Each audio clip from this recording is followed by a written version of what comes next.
ලිලදෙමිනේ මාල උඩුගුවනේ මුතු කුඩලිසිනේ සොනඟට වැනුනේ සොඳලෙසිනේ මිනි මරණලෙසේ තට පෙනුනේ රන් කොතලෙසිනේ අප ගෝසිනේ මාල නැකනෙතෙනේ සිත පිරිය ඕනේ නිම නැතිලෙසිනේ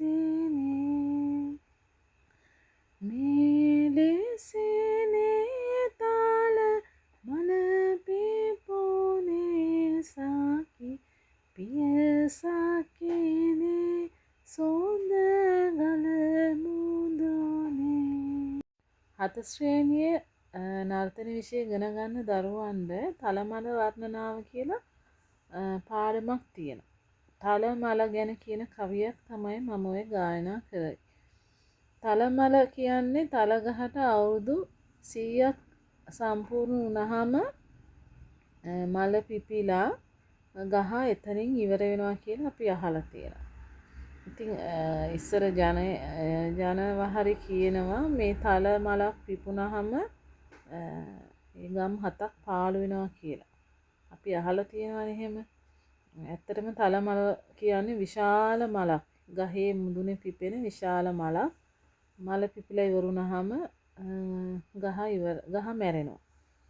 ඉතින් මේ මිනිස්සු කියන්නේ ගම් 7ක් පාළු වෙනවා ගම් වලට අර මූසලයි කියන වචනේ ඔය ජනයා කියනවා.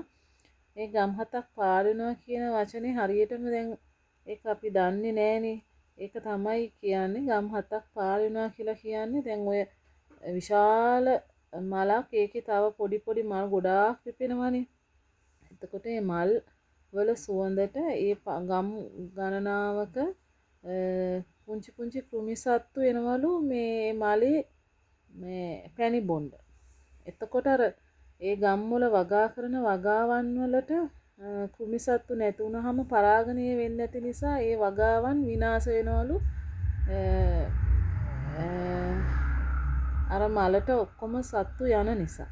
මොකද විශාල මලක්නේ තල මල කියන්නේ ගොඩාක් විශාල මලක්. ඒකට දහස් ගාණක් ලක්ෂ ගාණක් කෘමි සත්තු ඔක්කොම ඇදෙනවලු මේ මලේ සුවඳට. එතකොට මේ අර මේ ප්‍රදේශයේ ගම් ගානක තියෙන ඒ ගම් 7ක් පාළු වෙනවා කියලානේ කියන්නේ. ගම් වල තියෙන වගාවන්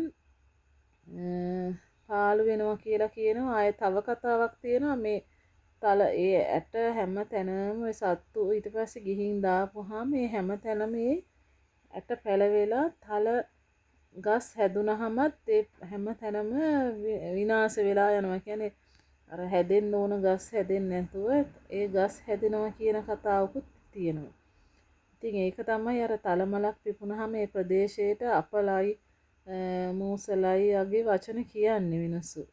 එතකොට අර ඇත්ත කතාව අරක තමයි අර වැඩියෙන්ම කියන්නේ ගොඩාක් කෘමිසත්ත්වයේ මලට ඇදෙන නිසා ඒ ප්‍රදේශයේ වගාවන් වලට ඒ වගාවන් වල මල් පරාගණය වෙන්න සත්තු නැති වෙනවා. එතකොට ඒ වගාවන් පාළු වෙලා යනවා කියනවා. ඒක තමයි ප්‍රධාන කතාව. මේ අපි නම් දන්න තරමින් අපි දරුවන්ට ඒ විදිහට තමයි කියලා දෙන්නේ. මේ ඉතින් ගොඩාක් ලස්සන මලක් කාලෙකින් දකින්න තියෙන ඒ වගේ දෙයක් දරුවන්ට අපි එහෙම පිපිලා තියෙනවා නම් දරුවන් ඒක පෙන්වන්න ඕනේ. මොකද අපි උගන්වන වෙලාවට දරුවෝ ගොඩාක් අය එහෙම දැකලා නැහැ. අපි මේ වීඩියෝස් බලලා හොයලා ඒක දරුවන් අපි පෙන්වනවා. එතකොට මේ දෑසින් දකින්න තියෙනවා නම් තමයි ඒක හොඳ. ඉතින් එහෙම දකින්න කලාතුරකින් තමයි මේ වගේ දෙයක් දකින්න ලැබෙන්නේ.